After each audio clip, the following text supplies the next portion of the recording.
Hello అండి. Welcome to Banu Manu vlogs. ఈరోజు ఇంట్లోనే ఈజీగా కేఎఫ్‌సి చికెన్ ఎలా తయారు చేసుకోవాలో చూద్దాం. ముందుగా నీట్‌గా వాష్ చేసి తీసుకున్న హాఫ్ కేజీ లెగ్ పీసుల్ని 3-4 అవర్స్ పాటు డీప్ ఫ్రిడ్జ్‌లో పెట్టుకోవాలండి. డీప్ ఫ్రిడ్జ్‌లో పెట్టుకొని తీసిన తర్వాత ఇందులోకి 1 table spoon dark soya sauce, 1 table spoon onion powder, 1 table spoon pepper powder, 2 tablespoons chilli powder,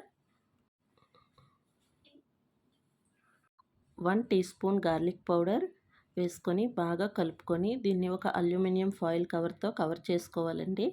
cover చేసుకున్న తర్వాత మూత పెట్టుకొని ఒక 1 అవర్ పాటు పక్కన పెట్టుకోవాలండి.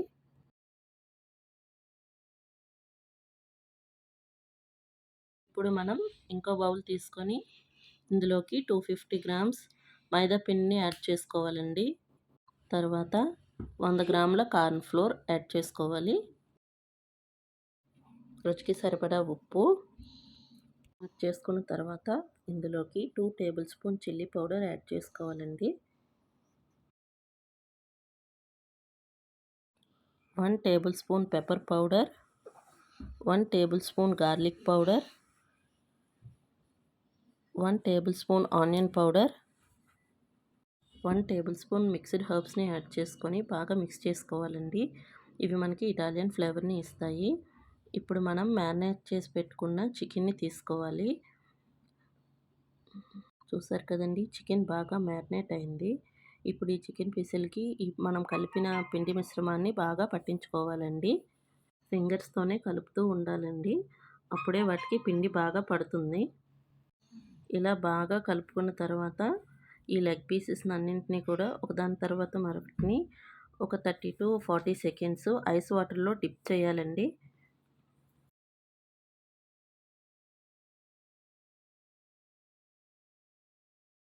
ఇలా డిప్ చేసి తీసుకున్న తర్వాత మళ్ళీ పిండి ఒకసారి బాగా కలుపుకోవాలండి. ఇలా అయితే పిండి బాగా పడుతుంది. ఇప్పుడు లెగ్ పీసులు రెడీ చేసుకున్నాం కదండి. ఒక కడాయి తీసుకుని డీప్ ఫ్రైకి సరిపడా ఆయిల్ వేసుకొని, ఆయిల్ హీట్ అయిన తర్వాత ఈ లెగ్ పీసెస్ని అందులో వేసి బాగా తిప్పుతూ వేయించుకోవాలండి. లేదంటే ఒకవైపు మాడిపోతుంది, ఒకవైపు ఏగదండి. మంటని లో టు మీడియం ఫ్లేమ్లో అడ్జస్ట్ చేసుకొని బాగా ఫ్రై చేసుకోవాలండి. గోల్డెన్ బ్రౌన్ కలర్ వచ్చేంత వరకు ఫ్రై చేసుకొని లెగ్ పీస్ని తీసేయాలండి. చూసారు కదండి, ఎంతో టేస్టీగా క్రిస్పీగా ఉండే కేఎఫ్‌సి చికెన్ రెడీ అయిపోయిందండి.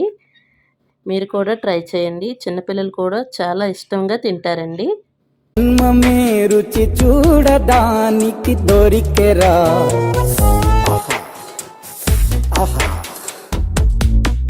ఈ లోకమే వండి